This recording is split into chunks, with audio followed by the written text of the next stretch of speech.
Mu mwaka w'ibihumbi 2018 u Rwanda rwatangije laboratoire y'igihugu y'ibimenyetso bishingiye ku bumenyi n'ubuhanga Rwanda Forensic Laboratory ngo ifashe mu gukora ibipimo bya gihanga binyuranye byari bisanzwe bikorerwa hanze y'igihugu kandi bigatwara amafaranga menshi. Mu kiganiro iki kigo cyagiranye n'abanyamakuru kuri uyu wa kane tariki 31 Werurwe 2022, umuyobozi mukuru wacyo Dr Charles Karangwa yavuze ko ubwo iki kigo cyajyagaho bahise banahabwa umukozi w'inzobere wagombaga kubafasha mu rugendo rwo kugera ku rwego mpuzamahanga.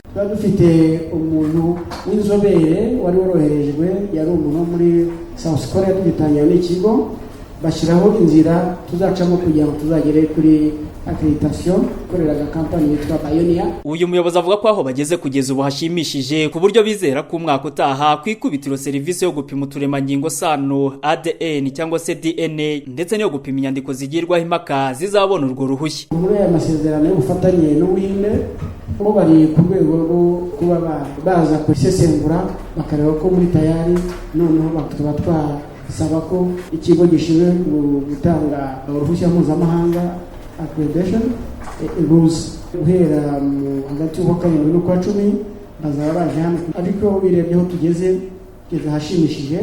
Twibaza ko nyuma y'umwaka tuzaba dufite unit nk'ebyiri zizaba zimaze kugera kuri icyo gipimo, aho navuga ADN cyangwa se iby'uturemangingo ndetse na question document, nizo zigeze ku rwego rwo hejuru cyane, twumva ko arizo zizatangirwaho. Uretse izi serivisi ebyiri, laboratoire y'igihugu y'ibimenyetso bishingiye ku bumenyi n'ubuhanga Rwanda Forensic Laboratory itanga serivisi yo gupima ibinyabutabire mu maraso y'abantu, gusuzuma imibiri y'abitabye Imana, gusuzuma ibikomere byatewe no guhohoterwa, gupima imbunda n'amasasu bigahuzwa n'ahakorewe icyaha, gupima amajwi no gupima amashusho, gupima aho umuntu yakoze cyangwa yakandagiye, gusuzuma ibimenyetso by'ibyaha byakozwe hifashishijwe ikoranabuhanga rigezweho no gusuzuma ibihumanya. Ni serivisi zishobora gusabwa n'inzego z'ubutabera cyangwa se zigasabwa n'umuntu ku giti cye. Kuri ubu kandi ngo serivisi zose zahujwe mu ikoranabuhanga cyangwa se automation. Kuva laboratoire yatangira gukora ngo bamaze gukora amadosiye asaga 25,000 harimo ay'imbere mu gihugu ndetse navuye hanze y'u Rwanda nko muri Leta Zunze Ubumwe za Amerika, Cameroon, Togo ndetse na Repubulika Iharanira Demokarasi ya Kongo.